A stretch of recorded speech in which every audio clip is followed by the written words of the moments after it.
Good morning friends, welcome back to my channel. This is Kumari Ruchika, specialised in animal husbandry. तो आज हम बात करने वाले हैं एक बहुत ही कॉमन, एक बहुत ही सीरियस प्रॉब्लम के बारे में। ठीक है, जो लगातार गाय या भैंस को पालने वाले किसान के साथ कभी ना कभी तो जरूर होता होगा। गाय और भैंस जब बिहाने वाली होती है, ठीक है, तो बिहाने से एक दो दिन पहले या बिहाने की एक दो दिन बाद तक आप देखिएगा थनों में ज्यादा जो है ना सूजन आ जाती है। ठीक है, अब इस सूजन की वजह क्या है? गाय को उठने और बैठने में दर्द होने लगता है, थनों को छूने में तकलीफ होती है, कभी कभी दूध निकालना बहुत मुश्किल हो जाता है, और अगर ध्यान ना दिया जाए ना तो मेस्टाइटिस और थनीला जैसा भी रोग हो सकता है। तो इस प्रॉब्लम की आज हम सेफ, देसी और इफेक्टिव सॉल्यूशन आपको हम बताने वाले हैं। अब बात करते हैं कि आखिर सूजन होता क्यों है। सबसे पहले ये समझना हमें बहुत जरूरी है। सूजन होता इसलिए ना, बिहाने के टाइम जो शरीर होता है ना, शरीर में होता क्या है, ठीक है, उसके अंदर हॉर्मोन्स के चेंजेस आते हैं शरीर के अंदर। ठीक है, थनों में पानी, ब्लड सर्कुलेशन बहुत ज्यादा हो जाता है, इस वजह से थन जो है वो फूल जाते हैं, और ये एक नेचुरल प्रोसेस है। ठीक है, जब सूजन 2 दिन से ज्यादा हो रहा हो या थनों बहुत ज्यादा सख्त हो जाए, तो गाय में जो है ना वो दर्द के मारे चिल्ला नहीं पा रही है, मतलब बहुत ज्यादा दर्द हो रहा होता है। तो आप समझ जाइए ये बहुत ही ज्यादा डेंजरस सिचुएशन बन गया है। नॉर्मल सूजन और डेंजरस सूजन में क्या फर्क है? अगर नॉर्मल सूजन होता है ना तो दूध बिल्कुल नॉर्मल आ रहा होता है, दूध में खून या फिर पीली पिचकारी जैसी जो होती है ना, दाना, ये सब कुछ भी नहीं हो रहा होता है, 1 या 2 दिन में अपने आप कम हो जाता है, और इसमें ज्यादा टेंशन लेने वाली जरूरत नहीं है, ये नॉर्मल सी बात है। लेकिन अगर सूजन डेंजरस है तो याद रखिएगा दूध में खून या फिर पीली छींटी दिखना शुरू हो जाएगी। ठीक है, दूध बहुत ज्यादा पतला और बदबूदार हो जाएगा, थन जो है वो गर्म और एकदम दर्दनाक हो जाएगा, गाय जो है वो खाना खाना छोड़ देगी। ये सब प्रॉब्लम्स आते हैं, और इस कंडीशन में जो है वो थनीला रोग, मिस्टैटिस हो सकता है। अब इस सिचुएशन पे तुरंत वेटनेरियन डॉक्टर्स को दिखाइए, मतलब अगर आप दिखाएंगे ना तो ही पता चल पाएगा। ठीक है, आज हम इसको देसी इलाज के बारे में बात करने वाले हैं।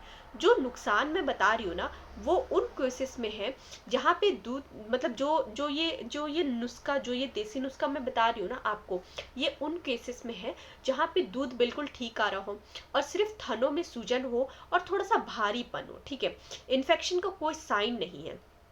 हम इसे दो तरीके से ट्रीटमेंट, एक पहला पेट के अंदर से इलाज और दूसरा थनों के ऊपर लगाने वाला इलाज के बारे में बात करेंगे। सबसे पहले हम बात करते हैं पेट के अंदर वाले इलाज के। ठीक है, अब कुछ बात का ख्याल रखना है, ये नुस्खा सिर्फ बिहाने के बाद देना है। ठीक है, बिहाने से पहले अंदर कुछ भी ना डालें।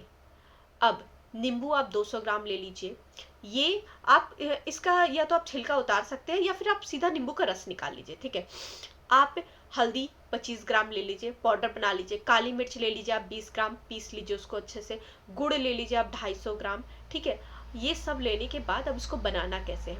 नींबू का रस निकालिए, हल्दी और काली मिर्च को अच्छी तरह से आप पीस लीजिए, और साथ ही इन तीनों को अच्छे से गुड़ में आपको मिला देना है, और बहुत ही अच्छा सा मिक्सचर तैयार होगा। खिलाना कैसे है? बिहाने के बाद दिन में सिर्फ एक बार आप उसको देना है। लगातार 3 दिन तक आप इसको रेगुलर रखिए। इससे होगा क्या? शरीर से एक्स्ट्रा पानी निकलता है, सूजन धीरे धीरे कम होता है, और दूध की क्वालिटी जो है उस पर कोई बुरा इम्पैक्ट नहीं पड़ता है। अब मैं बात कर रही हूँ कि ऊपर से लगाने वाले देसी इलाज की, और ये सबसे पावरफुल और बहुत ही चीप इलाज है। नील, यानी कि आपने देखा होगा ना, कपड़ा वॉश करने के बाद नील डाला जाता है, तो वो कपड़ों वाला आप नील लीजिए, किसी भी कंपनी का हो सकता है। करना क्या है, थोड़ा सा नील लीजिए, पानी में उसको अच्छे से घोल लीजिए, और इतना गाढ़ा बनाए कि ना ज्यादा पतला हो ना बहुत ज्यादा गाढ़ा हो। ठीक है, उंगली में लगाने के, उंगली से लगने लायक हो, मतलब इतना। अब लगाना कैसे? सुबह दूध निकालने के बाद पूरा थन अच्छे से नील से कवर कर दीजिए, दिन भर आप नील को लगे रहने दीजिए। शाम को सफाई कैसे करना है? नीम के पत्ते उबाले, पानी को थोड़ा ठंडा होने दे, छान कर, और उसके पानी को, थनों को धोए अच्छे से, और फिर उसका दूध आप निकाल लें। सफाई और ध्यान कैसे रखें ये मैं बता रही हूँ। गाय जहाँ बैठती है वहाँ सफाई हो, गंदा पानी या फिर गोबर जो है उस पे देखिए थन ना लगे, मक्खी मच्छर से आप थनों को बचा के रखिए। दूध निकालने वाले हाथ साफ होने चाहिए, और नाखून वगैरह में कोई गंदगी नहीं होनी चाहिए। इन बातों का ख्याल रखने की ज़रूरत है। ओवरऑल अगर हम बात करें ना, अगर आपका जो जानवर है उसके थोड़ा सा भी कोई प्रॉब्लम हो जाता है ना बिहाने के बाद या बिहाने से पहले, इसका डायरेक्ट इम्पैक्ट दूध पे पड़ता है। आपको क्या रखना है, पेट वाला जो नुस्खा मैंने आपको बताया है, जो आपको खिलाना है उसे, उसको बिहाने के बाद 3 दिन तक आप लगातार कीजिए। नील वाला जो मैंने नुस्खा बताया उसको आप 3 दिन तक लगातार कीजिए। सफाई का पूरा ध्यान रखिए आप अच्छे से। 99% केसेस में ये थनों का सूजन बिल्कुल ख़त्म हो जाता है। पर ये सिर्फ और सिर्फ नॉर्मल वाले मेस्टाइटिस की बात कर रही हूँ। डेंजरस वाले में आप डायरेक्ट डॉक्टर को दिखाइए। उसके लिए भाई मैं कहूँगी कि बहुत अच्छी बात है कि हम देसी नुस्खे पे डिपेंड करने की कोशिश करते हैं, और करना भी चाहिए भाई, बिल्कुल करना चाहिए, क्योंकि इसका कोई नेगेटिव इम्पैक्ट नहीं होता, इसका कोई साइड इफेक्ट नहीं होता है, और इसका डायरेक्ट जो है वो इम्यूनिटी पे पड़ता है, मतलब इम्यूनिटी और ज़्यादा स्ट्रांग होती है।